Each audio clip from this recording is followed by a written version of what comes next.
Right, we're going to speak to Howell now. Not so much about fishing, but a little gadget that I gave him a few weeks ago to try. Hi, Howell, how's it going? I'm all right. Far better than you because we've got no snow down here, and Yeah, it's stopping you going fishing. yeah, it was a bad one the other day. I got up 7 o'clock, thought, right, I'll have a bit of fish, and went out of the van and I couldn't move it.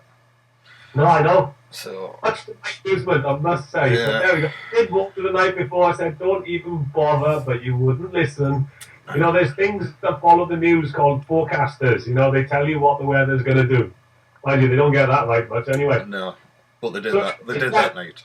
the gadget. Well, it's not such a thing as a gadget, is it? It's this thing you sent me. You know, let me.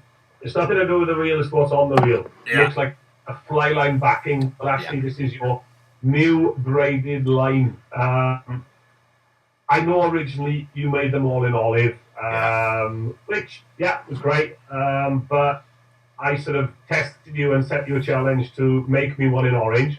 yeah. Uh, this is first of all, I thought, well, I'll use it for my demos Just and out of that. curiosity, why orange? Well, originally was I thought I wanted quite a high vis line, but I wanted one to cast slowly during demonstrations. Yeah, So the construction of this it is very slow in the air, so it allows people to actually see. You know, when you're talking about loop construction and the way they travel through the air, because of the slowness of this, it allows people to see. But having messed around with it a little bit at the Midland Game Fair, I just thought, whoa. And I had Tanya and Yasmin just messing about pulling it. Sensitivity was superb. There's no stretch in it. Now, the beauty with this was it's now the time of the year. I know a lot of people fish with French leaders in the winter, but you know, I've got to remind you every winter because you forget about it, because you fish your French leader and that all for the year on the rivers. yeah. You know, I mean, I did it last year before the grayling match, and you thought, oh yeah, come winter, it's time to fish the braid. You know, What you mean that system that I taught you how to fish? that's it, correct. And you keep forgetting about I it, so know. I keep having to remind you. And as I you cannot know, steal your limelight. no, I mean, hey, I can't steal your limelight because you even got a chapter in Dr. Carl's book about checking in things. So, Exactly. yeah, so it is this Mr. Davison from Newcastle or from Yeah, England that showed him the method. But as you know, that method was £20 fly line backing. Then we used to put about 70 centimeters of fire line on, which was great, superb. Sensitivity was phenomenal. So I set you the challenge of making this line. Um, what you've done is you've given me the sensitivity. yeah. The beauty with it There's is a lot of that people said I'm very sensitive. but so yeah. So the thing is, you've now given me, I mean, and people out there, the line that's as sensitive as braid. It is non-stretch, and it's very very important in the winter because you're fishing with grayling. We're fishing with heavy bugs, and we need that sensitivity. We need direct contact from our hand all the way to the fly because So, it's going to be so subtle. so what's the difference do you think between that and a non-stretch fly line? Right. The way you've constructed, I mean, you can tell me more about the construction, but what you've done is you've made a fly line out of braid. Yeah. And the difference with it is you have got at the front end, there's a far longer taper and far more delicate taper. Now, with a fly line, it's going to stop somewhere. You're going to have to put a leader at the end of it. If you're going to fish the braid, you're going to have to put a braid leader on it. With this, the end of the braid there, I mean, I'll put it really close. You've got a couple of markers on the end of it. But I can attach my cast to the end of that, Yeah. right? So I can fish. You know, there's no need for fire line. And your leader, I mean, a free fly cast, depending on where you're fishing, you know, you're only talking about 50 to 70 centimeters of leader. That's it. So you're in direct contact with it. And the beauty with the way you've done this, you've got the best characteristics of braid, but you've done it very thin taper, nice belly, running line. So normally when we were fishing braid, you've only got, I mean, it was, let's say, a rod and a half length away. This time now with this, I can fire it out a lot further and trundle those flies, in swims that I'd never get to. I mean, you would, because you're 6 foot, Yeah. 4, whatever, right? And you can get a little bit deeper than me. But with this now, I can, fish those lies I couldn't fish before. I'll tell you the difference I noticed with it straight away, and I'm going to be honest. It wasn't deliberate, but it worked out lovely. So I'll take sort of credit for doing it.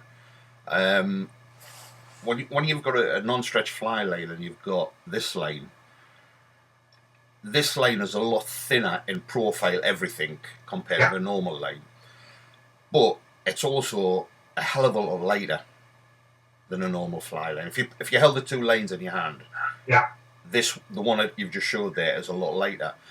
Now, when you're fishing with it, whatever you may think, is a normal lines going up the rod, it does get them little bellies in it. You cannot really see them. Dragging. Yeah. With that line, even as you look down it when you're fishing, that line is perfectly straight and there's no sag in it whatsoever because it's so light. The other trick, I'm not sure if you've realised, now, if you've got a fly line, if you imagine your tip of your rod there, right? If you've got the fly line outside the tip, and you're getting those nymphs normally tracking the straight line towards the river, what you're going to get is sag here because of the weight of the fly line again. Not the sags in the rings, but the sag from the tip down here. The beauty of this, as you said, it's so light, you don't get that. It is straight contact from tip all the way to the flies. So that's the beauty about it. Now, you said you made them, so you haven't actually told me the secret, but how do you actually make this line? I'd have to kill you. No, it's constructed. There's no knots in it whatsoever. It's got a lovely thin running line, which aids people like me to cast. It's got the nice belly, which is what I've got, but it's got a lovely, really good taper on it. Beautiful presentation on it. It's made. There's something like, in each one, there's something like 700 feet of thread in it. Right. And it took a while to get it right and how to get the tapers in and that, but obviously, I've give you a few. Yeah. And this is the first one you've never whinged about. No, so we've getting the tapers and all that right now. And then it's just a case of, it's all treated, but me personally, I still use it like you would a silk line. Just I'll treat it with a bit of mucilin before I go out. It'll float all day long without it, but I still put the mucilin on. Yeah. And I find it just a dream to use. The only thing I will admit, I made that bright orange one for yourself. Supposedly, you give us all this cotton bull story of it was for casting demonstrations. It was because it was autumn and the burnt orange leaves in the background and all that. Anyway, I did make it two, but I kept one of them. And I love it, but it's a right poncy fly line. It's bright pink. Yeah, well, that suits you. Yeah. No, but the thing is, the other beauty about it is, when we normally fish the braid, when we fish in the winter, you might be lucky enough to get that half a degree change where you might get a hatch or something. Hey, I had this conversation. I got a message off Gwilym Hughes. I was out on Monday. It was freezing. And he was on walking the dogs on I think it was a D. Yeah, and he's seen 3 fish rise. Exactly. The beauty with it, you never know when those grayling are going to come up and take rise. The great thing is, now normally, you know as well as I do, carry a spare rod with us just in case you do get that hatch, because it's such a short hatch. Yeah. You could 15-20 minutes, but if you're set up for it, you could have 15-20 minutes of great sport. The beauty with this line is I can actually just drop the 3-fly cast. It's 1 knot. I can put a dry fly cast on within seconds and still fish the same outfit. Whereas before, with the braid that we used to use, you couldn't. It would have been impossible. It would have meant spooling up all the braid leader onto a spool, put that away, trying to get your dry. This is far quicker. 1 knot, the other one back on, and you're straight on to dry. The other beauty I like about it is that I can actually fish the line the same as a French leader. Yeah.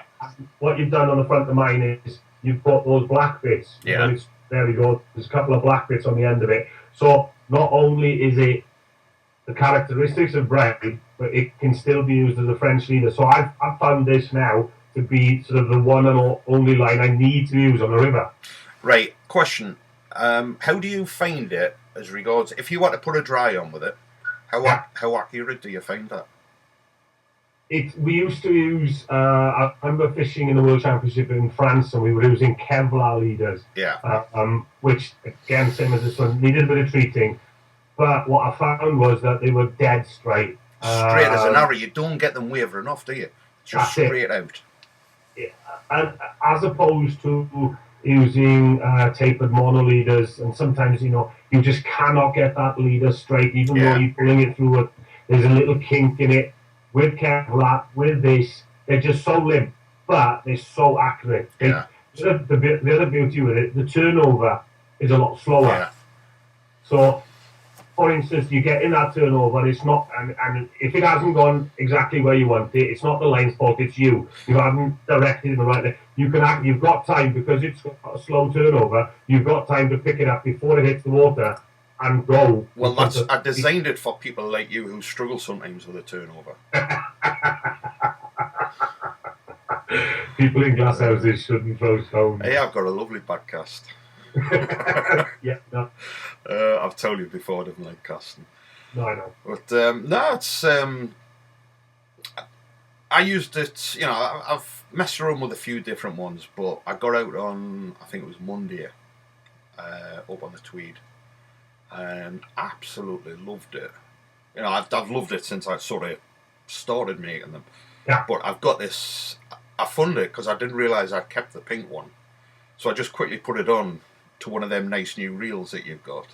Yeah, thank you for that. It actually matches up really nice. Well done. And I've actually just managed to turn it from left-hand wind, your cack-handed way, to the right-hand wind. One of these days you'll come up to date with modern terms. Yeah. So I used it, and I actually liked this pink one, because the normal one is it's like a mid-olive with about a foot of a luminous orange on the end with two black markers. So that's for everything, but this pink one just looked really nice on that reel. People don't.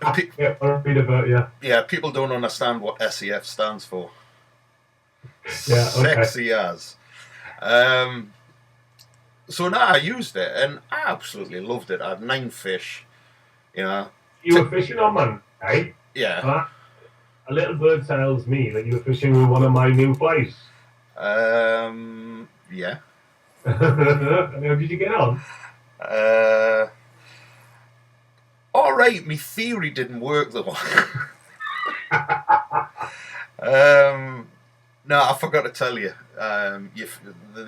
Well, obviously for who's listening, both myself and Hywel, mainly Hywel, have been putting a little bit of a range of flies together. Some very unusual patterns. A lot of it's to do with the rivers, but there is definitely one or two unusual patterns which people would not believe. And yes, all on barbless hooks. All on barbless, and the very unusual one. Yes, I did catch on it. Yeah, I know. I caught 2 on it, and I was quite amazed. But it made a smile, probably the best smile I had all day. But it was. It should. Now look, all theories and everything like that. That fly should have caught the biggest fish of the day. Should have. Should have. But it didn't. No, it didn't. It got the littlest. No. It got the littlest by far. Yeah, at least it still worked. Yeah. And I mean, it's surprising that fish that small would take it. So it proves our theory. That even the smaller fish have to pack food on in the winter. Exactly. But no. I would sound posh and say excuse me, but you'll just put up with it. No, it was a good day. I used quite a few of the new flies that we've got coming out. Like I say, we've got these braid flies, what we class as braid flies, have come in, which I would like to at a later date make a video with you on the river, because there's a lot of people have heard about the braid, but they've never actually being shown how to do it, how to do the flies. It hasn't been. People have tried to explain it, but no matter how you put it down in writing and that, Paul, until you see it on a video. I mean, I did do a very, very quick thing on the television series, but unfortunately, due to constraints of telly, you can't explain a method in 2 minutes. No. But when people actually understand what it's supposed to do, how to fish it, and the beauty with the braiding, I do a lot of it when I'm guiding, and people that don't really or haven't not a high standard of ability in casting. Yeah. The braid, anybody can fish, even actually if they've never fished before. To be honest, the people that have never fished before fish the braid better than accomplished fishermen. Yeah, I'll agree. Accomplished fishermen tend to try and cast it as they cast a dry fly and things like that. Whereas you cannot cast the braid. You shouldn't cast it. No, it's a big lob. You're doing like a lob like that. Yes. You're not doing that. Where if somebody's never picked up a fishing rod before, it's very easy to go, do that, and just feel it bumping along the water. Well, funny enough, on Saturday, I'm doing an article for Total Fly Fishing. Yeah. And it's going to be entitled, just to prove what you've just said, it's going to be entitled, Teach an Old Dog New Tricks. And, you know. Couldn't get older than that. No, I know. So I'm taking him on the Tweed, and I reckon I can show him how to fish the braid in 15 minutes. Now, he's never fished the rivers, and this is my target. I'm going to show him how to fish the braid in 15 minutes, and I will have him catch and fish within an hour. Yeah. It's also, I mean, if you can find the fish, that's a lot of people's misconception about the winter, You've got to find the fish. You've got to be mobile. As soon as you find the fish, you put it in. I would put a bet on it to say that you would, and he would catch. The only problem is, can he follow me into deep water?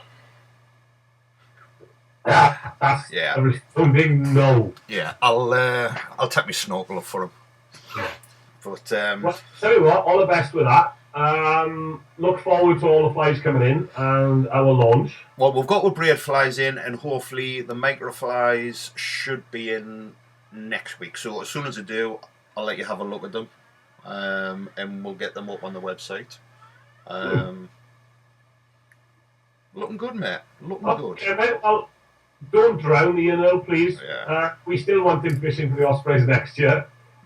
Or send an SOS to people fishing the beach below you, just in case they see a little head bobbing up and down going past. Tell them to drag him out. Yeah, do John Emerson on him. Yeah. Okay then, Hywel. Thanks very much, and I'll catch you later. Catch you later, mate. Cheers, mate. Bye.